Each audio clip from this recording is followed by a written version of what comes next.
Championnat incertain donc, même chez les E1. Depuis le début de la saison, Marc Germain est moins dominateur que les années précédentes. Julien Gauthier plus constant et Marc Bourgeois alterne les succès et les ennuis mécaniques. C'est donc à Marc Germain qu'il revient attaquer. L'officiel Yamaha débute cette journée avec 5 points de retard sur Julien Gauthier. Il faut donc mettre la pression dès la première spéciale. On le sait, on le répète semaine après semaine, les débuts de journée sont généralement assez laborieux pour Marc. Mais ici, à Villebray, le réveil est immédiat. Premier chrono en poche. Il va rester aux avant-postes toute la journée. Il ne cède qu'une spéciale, de quoi se repositionner immédiatement pour revenir sur Gauthier. D'autant que l'officiel HM Honda n'est pas dans un grand jour. Gauthier est incisif, présent, mais rarement à la hauteur de Germain, sur un terrain déjà lourd et détrempé par les pluies qui ont arrosé la région toute la semaine.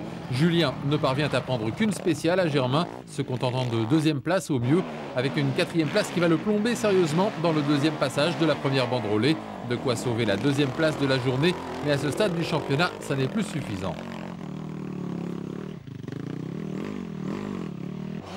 Troisième de la journée, Marc Bourgeois. Une fois de plus, la malédiction tombe sur l'officiel Husky avec un T de fourche cassé. Bourgeois parvient tout de même à repartir à l'attaque et sauve les meubles en arrachant cette troisième place. Même si le championnat est de plus en plus compromis pour Marc, il montre qu'il en veut, qu'il faut compter avec lui et qu'il suffirait juste d'un peu plus de chance pour que ça sourie à nouveau.